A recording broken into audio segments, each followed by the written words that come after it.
The trolley car is a runway thing, and you need to make in a split-second choice, whereas pushing the fat man over is an actual act of murder on your part. You have control over that, whereas you may not have control over the trolley car. So I think that it's a slightly different situation. All right, who has a reply? Is that who has a reply to that? No, that was good. Who has a way? Who wants to reply? Is that a way out of this? I don't think that's a very good reason, because you choose. Either way, you have to choose who dies, because you either choose to turn and kill a person, which is an act of conscious thought to turn, or you choose to push the fat man over, which is also an active conscious action. So either way, you're making a choice. Do you want to reply, well, I'm not really sure that that's the case. It just still seems kind of different. The act of actually pushing someone over onto the tracks and killing them. You're actually killing him yourself. You're pushing him with your own hands, you're pushing, and that's different than steering something that is going to cause death into another. It doesn't really sound right, saying it now when I'm up here. No, that's good. What's your name, Andrew? Andrew, and let me ask you this question. Andrew, suppose standing on the bridge next to the fat man, I didn't have to push him. Suppose he was standing over a trapdoor that I could open by turning a steering wheel. Like that, would you turn it? For some reason, that still just seems more wrong. I mean, maybe if you just accidentally leaned into the steering wheel or something like that, or say that the car is hurtling towards a switch that will drop the trap, then I could agree with that. Fair enough. Huh? It still seems wrong in a way that it doesn't seem wrong in the first case to turn. You say in another way. I mean, in the first situation, you're involved directly with the situation. In the second one, you're an onlooker as well. So you have the choice of becoming involved or not by pushing the fat man. Let's forget for the moment about this case, that's good, but let's imagine a different case. This time, your doctor in an emergency room and 6 patients come to you. They've been in a terrible trolley car wreck. 5 of them sustained moderate injuries. 1 is severely injured. You could spend all day caring for the one severely injured victim. But in that time, the 5 would die, or you could look after the 5, restore them to health. But during that time, the one severely injured person would die. How many would save the 5 now as the doctor? How many would save the 1? Very few people, just a handful of people. Same reason, I assume, 1 life versus 5. Now consider another doctor case. This time you're a transplant surgeon and you have 5 patients each in desperate need of an organ transplant in order to survive on needs a heart, 1, a lung, 1, a kidney 1, a liver, and the 5th, a pancreas. And you have no organ donors. You're about to see them die. And then it occurs to you that in the next room, there's a healthy guy who came in for a checkup. And he is you like that, and he's taking a nap. You could go in very quietly, yank out the 5 organs, that person would die. But you can save the 5. How many would do it? Anyone. How many put your hands up if you would do it?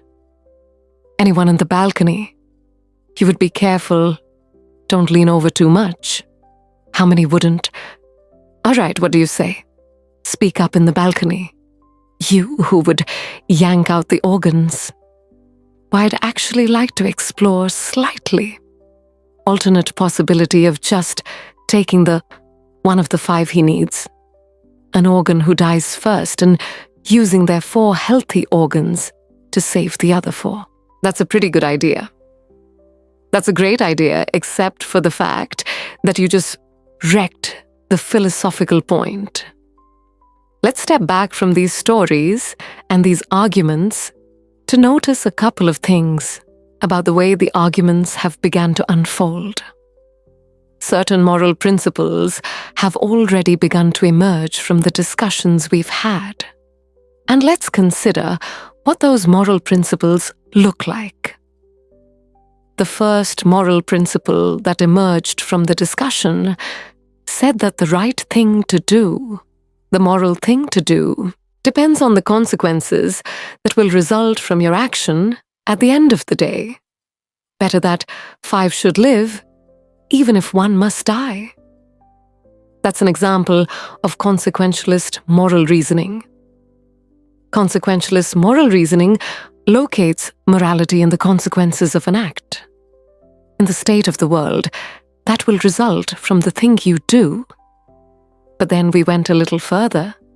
We considered those other cases, and people weren't so sure about consequentialist moral reasoning when people hesitated to push the fat man over the bridge or to yank out the organs of the innocent patient. People gestured towards reasons having to do with the intrinsic quality of the act itself. Consequences be what they may. People were reluctant. People thought it was just wrong, categorically wrong, to kill a person, an innocent person, even for the sake of saving 5 lives. At least these people thought that in the second version of each story, we reconsidered. So this points a second categorical way of thinking about moral reasoning. Categorical moral reasoning locates morality in certain absolute moral requirements, in certain categorical duties and rights, regardless of the consequences. We are going to explore in the days and weeks to come the contrast between consequentialist and categorical moral principles. The most influential example of consequential moral reasoning is utilitarianism, a doctrine invented by Jeremy Bentham, the 18th century English political philosopher. The most important philosopher of categorical moral reasoning is the 18th century German philosopher Immanuel Kant. So we will look at those 2 different modes of moral reasoning, assess them, and also consider others. If you look at the syllabus, you'll notice that we read a number of great and famous books. Books by Aristotle, John Locke, Immanuel Kant, John Stuart Mill, and others. You'll notice too from the syllabus that we don't only read these books, we also all take up contemporary political and legal controversies that raise philosophical questions. We will debate equality and inequality, affirmative action, free speech versus hate speech, same-sex marriage, military conscription. A range of practical questions. Why not just to enliven these abstract and distant books, but to make clear, to bring out what's at stake in our everyday lives, including our political lives for philosophy. So we will read these books, and we will debate these issues, and we'll see how each informs and illuminates the other. This may sound appealing enough, but here I have to issue a warning, and the warning is this: to read these books in this way, as an exercise in self-knowledge, to read them in this way, carries certain risks. Risks that are both personal and political risks that every student of political philosophy have known. These risks spring from that fact that philosophy teaches us and unsettles us by confronting us with what we already know. There's an irony. The difficulty of this course consists in the fact that it teaches what you already know. It works by taking what we know from familiar, unquestioned settings and making it strange. That's how those examples worked the hypotheticals with which we began, with their mix of playfulness and sobriety. It's also how these philosophical books work. Philosophy estranges us from the familiar, not by supplying new information, but by inviting and provoking a new way of seeing. And here's the risk. Once the familiar turns strange, it's never quite the same again. Self-knowledge is like lost innocence. However unsettling you find it, it can never be untaught or unknown. What makes this enterprise difficult, but also riveting, is that moral and political philosophy is a story, and you don't know where the story will lead. But what you do know is that the story is about you. Those are the personal risks. Now, what of the political risks? One way of introducing, of course, like this, would be to promise you that by reading these books and debating these issues, you will become a better, more responsible citizen. You will examine the presuppositions of public policy. You will hone your political judgment. You'll become a more effective participant in public affairs.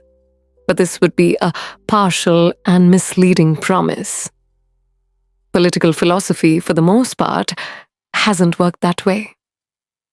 You have to allow for the possibility that political philosophy may make you a worse citizen rather than a better one, or at least a worse citizen before it makes you a better one. And that's because philosophy is a distancing, even debilitating activity. And you see this going back to Socrates. There's a dialogue, the Gorgias, in which one of Socrates' friends, Callicles, tries to talk him out of philosophizing. Callicles tells Socrates, philosophy is a pretty toy if one indulges in it with moderation at the right time of life. But if one pursues it further than one should, it is absolute ruin. Take my advice, Callicles says, abandon argument, learn the accomplishments of active life. Take for your models not those people who spend their time on these petty quibbles, but those who have a good livelihood and reputation and many other blessings. So Callicles is really saying to Socrates, quit philosophizing, get real, go to business school. And Callicles did have a point. He had a point, because philosophy distances us from conventions, from established assumptions, and from settled beliefs. Those are the risks, personal and political. And in the face of these risks, there is a characteristic evasion. The name of the evasion is skepticism. It's the idea, well, it goes something like this: we didn't resolve once and for all either the cases or the principles we were arguing when we began. And if Aristotle and Locke and Kant and Mill haven't solved these questions after all of these years, who are we to think that we here in Sanders Theatre over the course, a semester, can resolve them?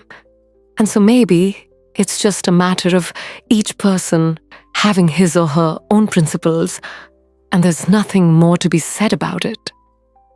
No way of reasoning. That's the evasion. The evasion of skepticism, to which I would offer the following reply. It's true. These questions have been debated for a very long time. But the very fact that they have reoccurred and persisted may suggest that though they're impossible in one sense, they're unavoidable in another. And the reason they're unavoidable, the reason they're inescapable, is that we live some answer to these questions every day. So skepticism, just throwing up their hands and giving up on moral reflection, is no solution. Immanuel Kant described very well the problem with skepticism when he wrote, "Skepticism is a resting place for human reason, where it can reflect upon its dogmatic wanderings, but it is no dwelling place for permanent settlement." Simply to acquiesce in skepticism, Kant wrote, can never suffice to overcome the restless of reason. I've tried to suggest, through theses stories and these arguments, some sense of the risks and temptations, of the perils and the possibilities, I would simply conclude by saying that the aim of this course is to awaken the restlessness of reason and to see where it might lead. Thank you very much. Like in a situation that, desperate, you have to do what you have to do to survive. You have to do what you have to do. You've got to do what you got to do. Pretty much. If you've been going 19 days without any food, someone has to take the sacrifice. Someone has to make the sacrifice, and people can survive. All right, that's good. What's your name, Marcus? Marcus, what do you say to Marcus? Last time we started out with some stores, with some moral dilemmas about trolley cars and about doctors and healthy patients vulnerable to being victims of organ transplantation.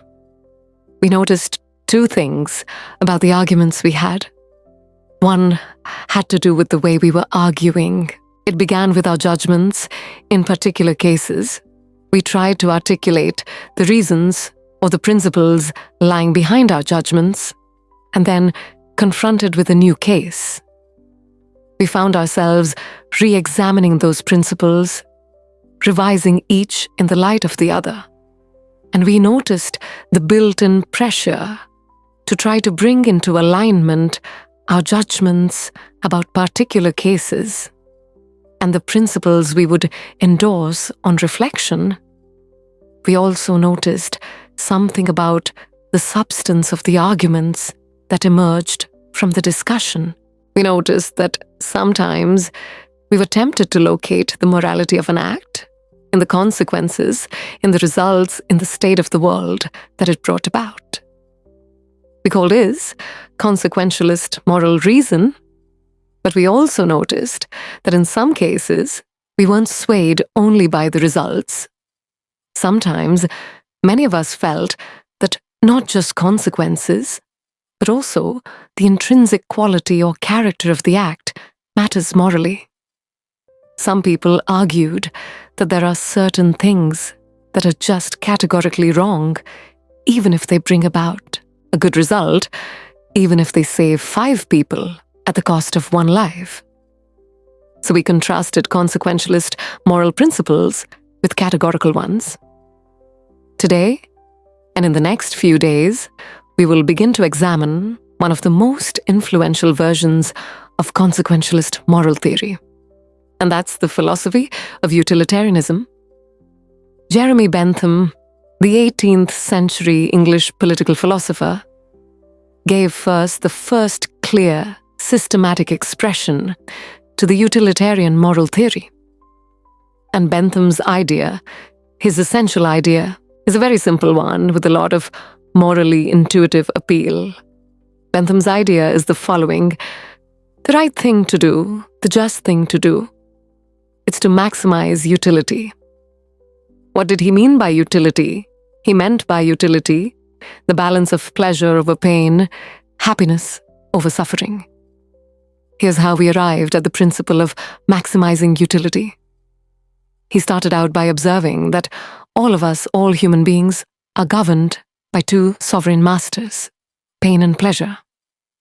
We human beings like pleasure and dislike pain, and so we should base morality, whether we are thinking of what to do in our own lives, or whether, as legislators or citizens, we are thinking about what the law should be the right thing to do individually or collectively, is to act in a way that maximizes the overall level of happiness. Bentham's utilitarianism is sometimes summed up with the slogan, "The greatest good for the greatest number." With this basic principle of utility on hand, let's begin to test it and to examine it by turning to another case, another story. But this time, not a hypothetical story, a real-life story, the case of the Queen versus Dudley and Stevens. This was a 19th century British law case that's famous and much debated in law schools. Here's what happened in the case. I'll summarize the story. And then I want to hear how you would rule, imagining that you are the jury. A newspaper account of the time described the background. A sadder story of disaster at sea was never told than that of the survivors of the yacht Mignonette. The ship foundered in the South Atlantic, 1,300 miles from the Cape. There were 4 in the crew. Dudley was the captain. Stevens was the first mate. Brooks was a sailor. All men of excellent character, or so the newspaper account tells us. The 4th crew member was the cabin boy, Richard Parker, 17 years old. He was an orphan, he had no family, and he was on his first long voyage at sea. He went, the news account tells us, rather against the advice of his friends. He went in the hopefulness of youthful ambition, thinking the journey would make a man of him. Sadly, it was not to be. The facts of the case were not in dispute. A wave hit the ship, and the Mignonette went down. The 4 crew members escaped to a lifeboat. The only food they had were 2 cans of preserved turnips. No fresh water for the first 3 days. They ate nothing on the 4th day, that opened one of the cans of turnips and ate it. The next day they caught a turtle together with the other can of the turnips. The turtle enabled them to subsist for the next few days. And then for 8 days, they had nothing. No food, no water. Imagine yourself in a situation like that. What would you do? Here's what they did. By now, the cabin boy, Parker, is lying at the bottom of the lifeboat in a corner because he had drunk seawater against the advice of the others, and he had become ill, and he appeared to be dying. So on the 19th day, Dudley the captain suggested that they should all have a lottery, that they should all draw lots to see who would die, to save the rest. Brooks refused. He didn't like the lottery idea. We don't know whether this was because he didn't want to take that chance or because he believed in categorical moral principles, but in any case, no lots were drawn.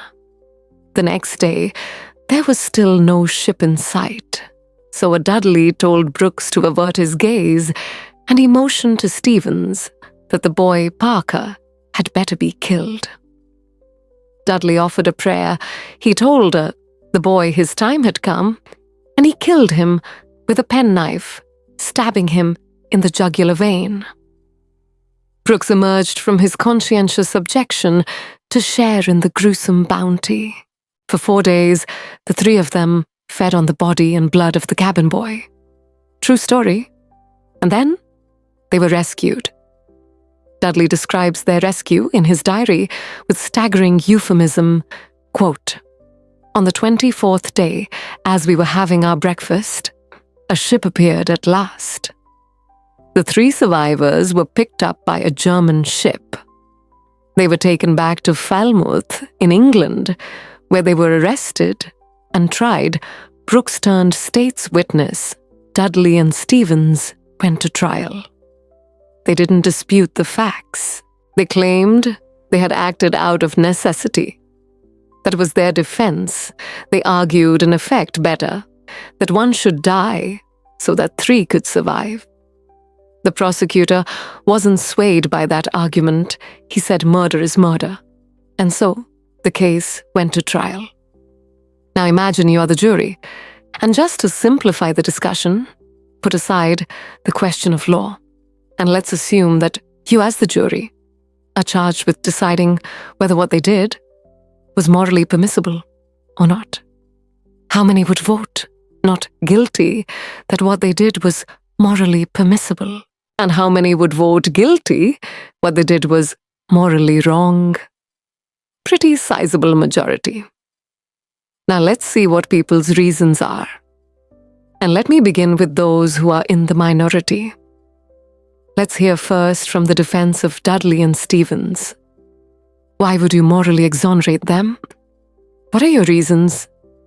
I think it is morally reprehensible, but I think that there's a distinction between what's morally reprehensible, what makes someone legally accountable. In other words, the night, as the judge said, what's always moral isn't necessarily against the law. And while I don't think that necessity justifies theft or murder, any illegal act, at some point, your degree of necessity does in fact exonerate. You form any guilt. Okay? Other defenders, other voices for the defense, moral justifications for what they did? Yes? Thank you. I just feel like in a situation that desperate, you have to do what you have to do to survive. You have to do what you have to do, yeah. You gotta do what you gotta do, pretty much. If you've been going 19 days without any food, someone just has to take the sacrifice, has to make sacrifices, and people can survive. And furthermore, from that, let's say they survived, and then they become productive members of society who go home and then start like 1 million charity organizations, and this and that and this and that. I mean, they benefit everybody in the end. So, I don't know what they did afterwards. They might have gone on and killed more people. But whatever. What if they were going home and turned out to be assassins? What if they were going home and turned out to be assassins? You would want to know who they assassinated. That's true too. That's fair. I would want to know who they assassinated. All right, that's good. What's your name, Marcus? We've heard a defense, a couple voices for the defense. Now we need to hear from the prosecution. Most people think what they did was wrong. Why, one of the first things that I was thinking was, oh, well, if they haven't been eating for a really long time, maybe then they're mentally affected. That could be used for the defense. A possible argument that, that they weren't in a proper state of mind. They were making decisions that they otherwise wouldn't be making. And if that's an appealing argument, that you have to be in an altered mindset to do something like that, it suggests that people who find that argument convincing, do you think that they're acting immorally? But I want to know what you think you're defending you.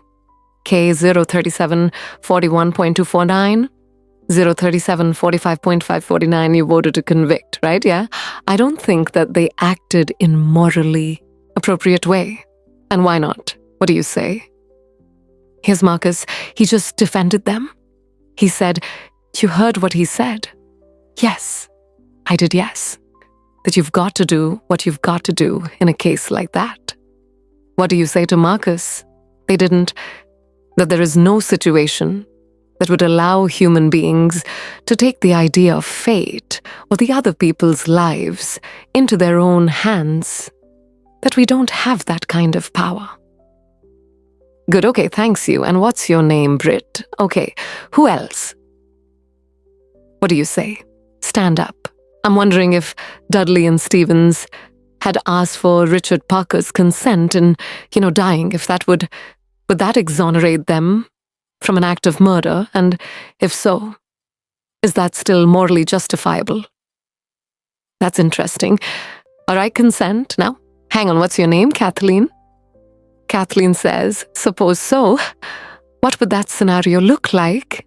So in the story, Dudley is there, penknife in hand, but instead of the prayer, or before the prayer, he says, Parker, would you mind? We're desperately hungry, as Marcus empathizes with, we're desperately hungry. You're not going to last long, anyhow. You can be a martyr. Would you be a martyr? How about it, Parker? Then what do you think would be morally justified? And then, suppose Parker in his semi-stupor says, okay, I don't think it'll be morally justifiable, but I'm wondering, Even then, it wouldn't be. No. You don't think that even with consent, it would be morally justified? Other people who want to take up Kathleen's consent idea and who think that that would make it morally justified. Raise your hand if you think it would.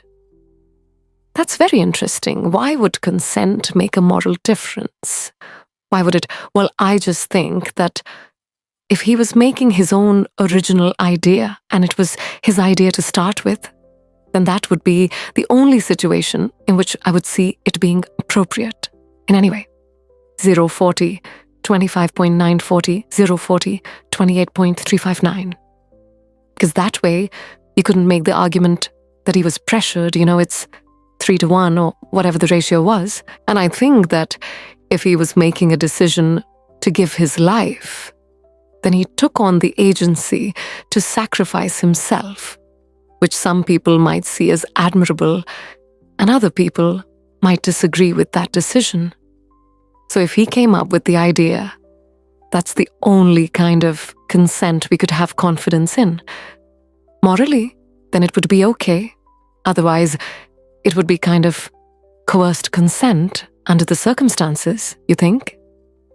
Is there anyone who thinks that even the consent of Parker would not justify their killing him? Who thinks that yes? Tell us why. Stand up. I think that Parker would be killed with the hope that the other crew members would be rescued. So there's no definite reason that he should be killed, because you don't know when they're going to get rescued. So if you kill him, you're killing him in vain. Do you keep killing a crew member until you're rescued and then you're left with no one because someone's going to die? Eventually, well, the moral logic of the situation seems to be that they would keep on picking off the weakest, maybe one by one, until they were rescued. And in this case, luckily, when 3 at least were still alive. Now, if Parker did give his consent, would it be all right? Do you think, or not? No, it still wouldn't be right. Tell us why. Wouldn't be all right. First of all, cannibalism, I believe, is morally incorrect, so you shouldn't be eating a human anyway. So cannibalism is morally objectionable outside, so then even in the scenario of waiting until someone died, still it would be objectionable. Yes, to me personally, I feel like of it all depends on one's personal morals. Like we can't just this is just my opinion. Of course, other people are going to disagree. Well, let's see. Let's hear what their disagreements are, and then we'll see if they have reasons that can persuade you or not. Let's try that. Now, is there someone who can explain those of you who are tempted by consent? Can you explain why consent makes such a moral difference? What about the lottery idea? Does that count as consent? Remember at the beginning, Dudley proposed a lottery. Suppose that they had agreed to a lottery.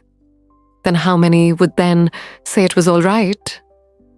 Say there was a lottery cabin boy lost and the rest of the story unfolded.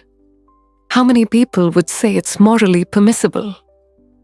So the numbers are rising. If we add a lottery, let's hear from one of you for whom the lottery would make a moral difference. Why would it?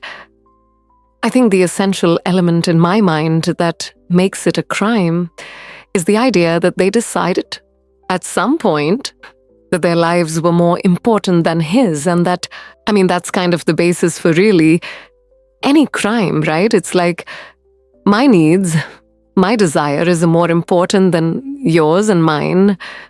Take president, and if they had done a lottery where everyone consented that someone should die, and it's sort of like they're all sacrificing themselves to save the rest, then it would be all right, a little grotesque, but morally permissible. Yes. What's your name, Matt? So Matt, for you, What bothers you is not the cannibalism, but the lack of due process. I guess you could say that. And can someone who agrees with Matt say a little bit more about why a lottery would make it, in your view, morally permissible? The way I understood it originally was that was the whole issue, is that the cabin boy was never consulted about whether or not something was going to happen to him. Even though, with the original lottery, whether or not he would be a part of that, it was just decided that he was the one that was going to die. Yes, that's what happened in the actual case, but if there were a lottery and they all agreed to the procedure, you think that would be okay, right? Because everyone knows that there's gonna be a death. Whereas, the cabin boy didn't know that this discussion was even happening. There was no, forewarning for him to know that, hey, I may be the one that's dying. Okay, now suppose everyone agrees to the lottery. They have the lottery. The cabin boy loses changes his mind. You've already decided. It's like a verbal contract. You can't go back on that. You've decided the decision was made. If you know you're dying for the reason for others to live, you would, if someone else had died, that you would consume them. So, but then he could say, I know, but I lost. I just think that that's the whole moral issue, is that there was no consulting of the cabin boy. And that's what makes it the most horrible, is that he had no idea what was even going on. That if he had known what was going on, it would be a bit more understandable. All right, good, now I want to hear. So there's some who think it's morally permissible, but only about 20%, led by Marcus. Then there are some who say the real problem here is the lack of consent. Whether the lack of consent to a lottery, to a fair procedure, or Kathleen's idea. Lack of consent at the moment of death. And if we add consent, then more people are willing to consider the sacrifice morally justified. I want to hear now finally from those of you who think even with consent, even with the lottery, even with a final murmur of consent from Parker, at the very last moment it would still be wrong. And why would it be wrong? That's what I want to hear. Well, the whole time I've been leaning towards the categorical moral reasoning. And I think that there's a possibility I'd be okay with the idea of the lottery, and then loser taking into their own hands to kill themselves. So there wouldn't be an act of murder, but I still think that even that way, it's coerced. And also, I don't think that there's any remorse, like in Dudley's diary. We're getting our breakfast. It seems as though he's just sort of like, that whole idea of not valuing someone else's life. So that makes me feel like I have to take the categorical stance. You want to throw the book at him when he lacks remorse or a sense of having done anything wrong. Right? All right, good. So are there any other defenders who say it's just categorically wrong, with or without consent? Yes, stand up. Why I think undoubtedly the way our society is shaped, murder is murder. Murder is murder. And every way our society looks down at it in the same light. And I don't think it's any different in any case. Good, now let me ask you a question. There were 3 lives at stake. Versus one, the one that the cabin boy, he had no family, he had no dependents. These other 3 had families back home in England. They had dependents, they had wives and children. Think back to Bentham. Bentham says, we have to consider the welfare, the utility, the happiness of everybody. We have to add it all up. So it's not just numbers, 3 against 1. It's also all of those people at home.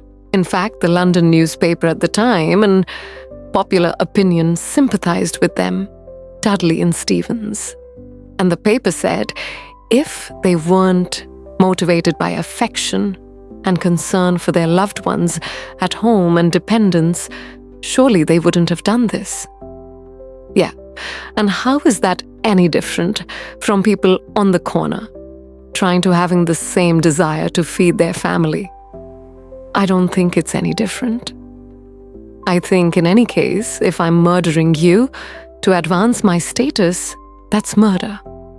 And I think that we should look at all of that in the same light, instead of criminalizing certain activities and making certain things seem more violent and savage, when in that same case, it's all the same act and mentality that goes into the murder, a necessity to feed their families.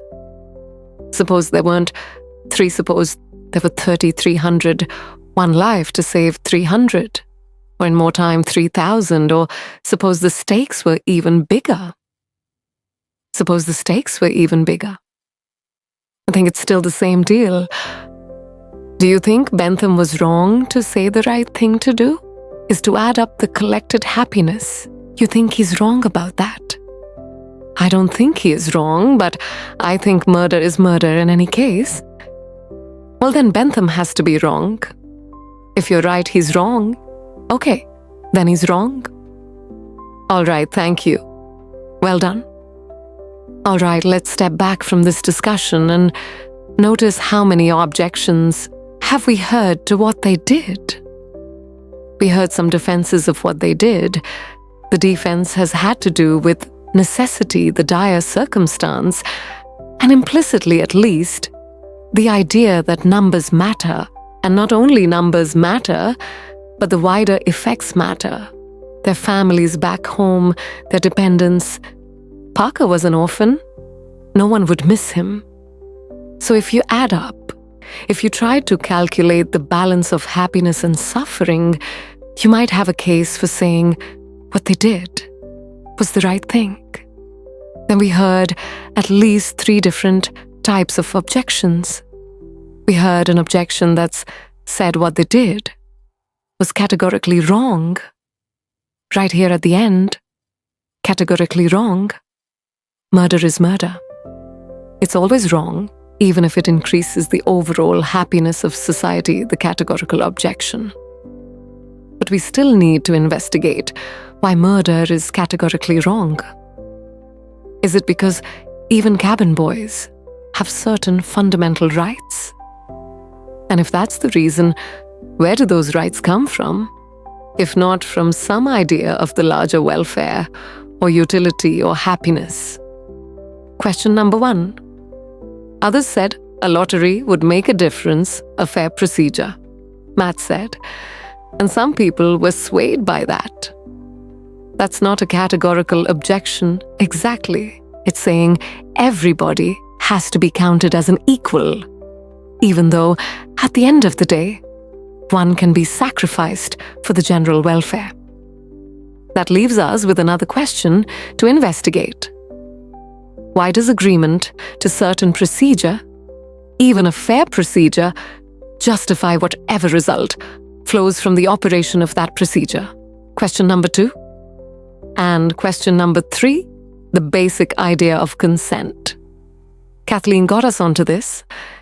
If the cabin boy had agreed himself and not under duress, as was added, then it would be all right to take his life to save the rest. Even more people signed on to that idea, but that raises a third philosophical question. What is the moral work that consent does? Why does an act of consent make such a moral difference? That an act that would be wrong, taking a life without consent, is morally permissible with consent? To investigate those 3 questions, we're going to have to read some philosophers. And starting next time, we're going to read Bentham and John Stuart Mill, utilitarian philosophers. Don't miss the chance to interact online with other viewers of justice. Join the conversation. take a pop quiz watch, lectures you've missed, and a lot more. Visit www.justiceharvard.org. It's the right thing to do. Funding for the program is provided by additional funding provided by